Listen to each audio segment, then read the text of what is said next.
చాలా క్యారెక్టర్లు గుర్తుండిపోతాయి సార్ మీరు చేసినవి. అందుట్లో నాకు తెలిసి ఒక సినిమాలో అయితే నాకు తెలిసి ధర్మవరపు గారు మిమ్మల్ని కొడుతుంటారు కదా. మొన్న అమెరికా వెళ్తే చాలా ఫ్యామిలీస్లో నమో వెంకటేశ్వర్లో మీ క్యారెక్టర్ భలే ఉంటుంది అన్నాడు. అదే ఇప్పుడు నేను మాట్లాడింది ఆ సినిమా.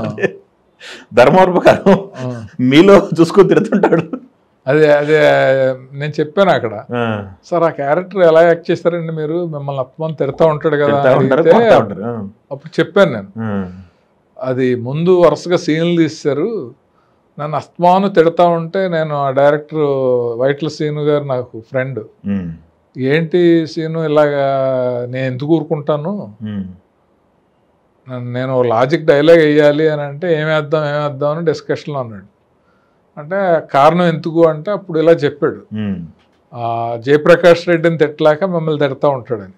సరే అయితే ఓ డైలాగ్ వేద్దామని ఫస్ట్ సీన్లోనే డైలాగు అనుకుని, ఏమండి గౌడిగేది లాంటి అతని మీద ఉన్న కోపంతో గంగిగోవు లాంటి నన్ను తిడతాం ఏమన్నా భావ్యమా అంటే ఫ్రస్ట్రేషన్ రామానుజం ఆడనేం అనలేక నేను అంటున్నాను. దాంతో లాజిక్ సెట్ అయిపోయింది.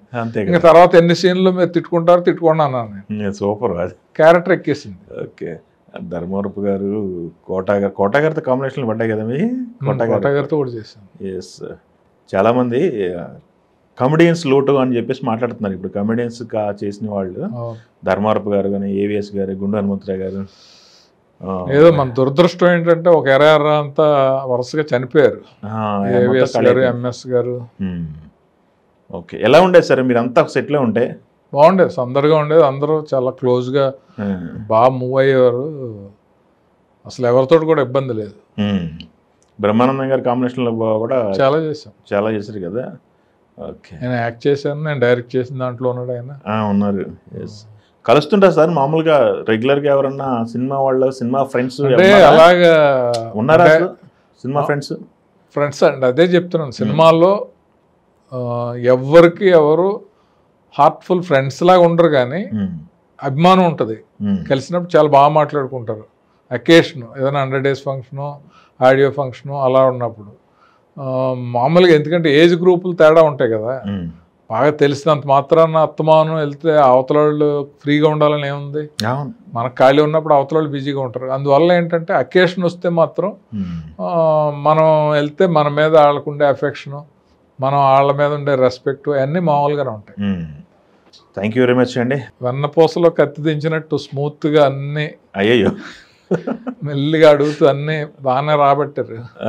ఓకే, తప్పదండి. ఇక్కడ కూర్చున్న తర్వాత ఆడియన్స్ ఏం ఎక్స్పెక్ట్ చేస్తారు మన నుంచి, ఎదురున్న గెస్ట్ నుంచి అనేది గెస్ట్ చేసగలిగి చేయటం అనేది అంతే.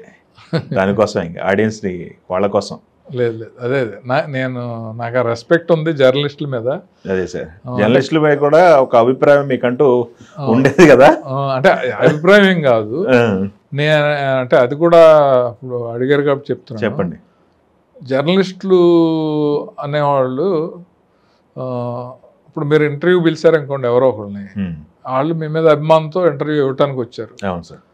అవి నాలెడ్జ్ కోసం ఎన్ని క్వశ్చన్లు వేసి వాళ్ళ ఎక్స్పీరియన్స్ గురించి మాట్లాడినా పర్లేదు, కానీ వాళ్ళు హర్ట్ అయ్యే విధంగా, ఎందుకంటే ఈ మధ్యన మీరు ఖాళీగా ఉన్నారు, ఎందుకంటే మీరు సినిమాల్లో కనపడట్లేదు, ఎందుకంటే మీరు హీరో అవ్వాల్సిన వాడు ఎలా చేస్తున్నారు, ఈ టైప్ క్వశ్చన్లు వేసిన వాళ్ళని కూడా చాలా మందిని చూశాను. అబ్బా, నేను ఒక ఇంటర్వ్యూకి వెళ్తే ఒక అమ్మాయి అడిగింది, మీరు ఎవరి దగ్గర పనిచేశారండి అంది. అంటే శరత్ గారు అని ఒక డైరెక్టర్, అంటే ఆయన కామెడీ సినిమాలు తెస్తాడు ఆయనే కదండి అని అంది. నాకు కొంచెం చివుక్కుమంది. ఆయన ఈ బి గోపాల్ గారి లాగా ఇలాంటి సినిమాలు ఎందుకు తీయట్లేదండి అని అడిగింది. నువ్వు ఇక్కడ ఎందుకున్నావు, హీరోయిన్గా చేయకుండా యాంకర్గా పడి ఇక్కడ ఎందుకున్నావు అన్నాను. వెంటనే షాక్ అయింది. ఎవ్వరూ ఇలా అవ్వాలి అలా అవ్వాలని అనుకోరు. కామెడీ సినిమాలు తీయటం అంటే కామెడీకి ఒక ఎర్ర నడిచింది, కామెడీకి వాక్యూమ్ ఉంది ఇప్పుడు కూడా. అదే నేను అంటున్నాను, అంటే అడిగేటప్పుడు కొంచెం ముందు వెనక ఆలోచించి అడగాలి. చెప్పేవాడు అడిగేవాడు లోకువా అన్నట్టు ఇంటర్వ్యూలు ఉన్నా రిటార్డ్ పడిపోద్ది. ఆన్సరు చెప్పేవాడికి, అంత ఎక్స్పీరియన్స్తో చెప్పేవాడికి అవతలాన్ని అటాక్ చేస్తే తెలివితేటలు లేకుండా ఉండవు కదా. అంతే కదా. సో కొన్ని ఇంటర్వ్యూలు చూడండి, పెద్ద పెద్ద ఛానల్లో కూడా వాళ్ళు ఏదో లాగుదాం అని ఏదో అడుగుతూ ఉంటే అవతల వాళ్ళు చాలా తెలివిగా చెప్పి రిటార్డ్ ఇచ్చిన సందర్భాలు బోల్డ్ ఉన్నాయి, నేను చూస్తాను. అవును. ఆ పేరు మీకు కూడా తెలుసు. ఎలా ఇప్పుడు వాణిశ్రీ గారు వచ్చినా ఆవిడ ఏజ్ కన్నా రెస్పెక్ట్ ఇవ్వాలి కదా. ఆ రోజుల్లో మిమ్మల్ని ఎవరన్నా ఏదన్నా ట్రై చేసి ఇలాంటి అడిగిన సందర్భాలు కూడా ఉన్నాయి. అవన్నీ కొంచెం ఆలోచించుకుని జాగ్రత్తగా మాట్లాడాలి. ఎస్. నాకు ఒకటి అడగాలను సార్, ఇన్ని సంవత్సరాలు ఈ జర్నీలో నొచ్చుకున్న సందర్భాలు ఏమైనా ఉన్నాయా ఇండస్ట్రీలో మీరు? అంటే ఏ విషయంలో? ఏ విషయంలోనైనా అరే ఇండస్ట్రీలో ఎందుకు ఇట్లా చేశారు, లేకపోతే అంటే నేను మిమ్మల్ని హట్ చేసిన సందర్భాలు, అవమానించిన సందర్భాలు కానీ హట్ చేసిన సందర్భాలు కానీ, అంటే మీరు అవమానపడ్డ సందర్భాలు? లక్కీగా లేవనే చెప్పాలి. ఓకే. ఎందుకు లేవు అంటే ప్రతి మనిషికి చాలా వస్తాయి నొచ్చుకునే సందర్భాలు. దాన్ని పాజిటివ్ యాంగిల్లో కన్వర్ట్ చేసుకుంటే ఆ సందర్భం మనని బాధించకుండా మనం సంతోషంగా సుఖంగా ఉంటాం. ఇప్పుడు మనం కొన్ని సినిమాలు పనిచేస్తాం, సూపర్ హిట్ అవుతాయి. అదే డైరెక్టర్ మళ్ళీ మన పిలిచి వేషం ఇవ్వకపోవచ్చు. అవును. అదేంటి చేసిన సినిమాలు హిట్ అయినాయి కదా, మనకి ఇవ్వలేదేంటి అని కలగవచ్చు. బట్ ఒక డైరెక్టర్గా నేను డైరెక్టర్నే కదా, డైరెక్టర్కి ఎవరు బాగుంటారని ఆలోచిస్తున్నాడు కదా, మనకెందుకు ఇప్పుడు ఆ ఒక్క సినిమా చేయకపోతే మనకు నష్టం ఏంటి అని అనుకున్నాం అనుకోండి, బాధ ఉండదు. సో అలాగ మిస్ అయిన ఆపర్చునిటీస్ గురించి మనం నొచ్చుకోవటం మానేస్తే లైఫ్లో ఎప్పుడూ హ్యాపీగా ఉంటాం. ఓహో ఇది మనకి లేదనమాట, మనకి ఇది రాసిపెట్టి లేదు, ఎవరి అకౌంట్లోనే ఉంది అని అనుకుంటామే. అందువల్ల అసలు నాకు నిజంగా చెప్తున్నాను, ఎవరి మీద నెగిటివ్ ఫీలింగ్ ఉండదు. ఇంకోటి ఏంటంటే మనకు ఒక అవకాశం రావాలి అని ఉంటే ఆపడానికి ఆ డైరెక్టర్కి కూడా ఉండదు, ఏదో రకంగా వస్తుంది అంతే. నాకు సూపర్ డూపర్ హిట్ క్యారెక్టర్లు వచ్చినాయి అన్నీ కూడా వాళ్ళతో నాకు అసలు ఏ విధమైన పరిచయం లేదు.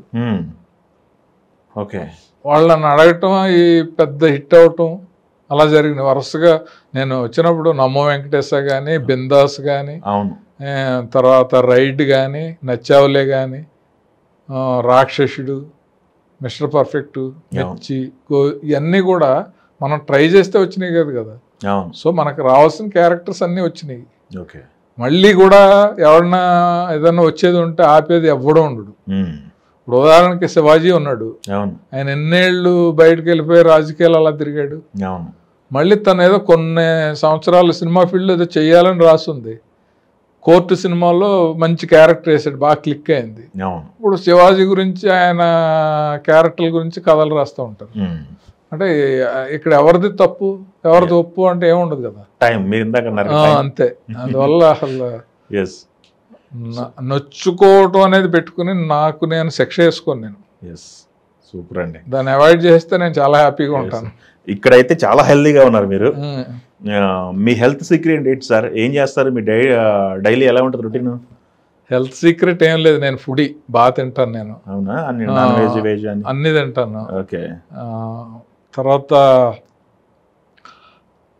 మనసు, దాన్ని ఏమంటారు, బాడీ పొద్దుటే స్నానం ఎలా చేస్తామో మైండ్ని కొంచెం శుభ్రం చేసుకుంటూ ఉంటాను. ఎక్కువ స్ట్రెస్లు, ప్రెజర్లు అవి ఉన్నప్పుడే మనకి అనారోగ్యాలు ఉంటాయి. బేసిక్గా హ్యాబిట్స్ నాకు స్మోకింగ్ కానీ డ్రింకింగ్ కానీ ఏం లేవు, ఫస్ట్ నుంచి కూడా అసలు అలవాట్లేదు. దాని మీద రీజనబుల్గా ఉంటుంది హెల్త్.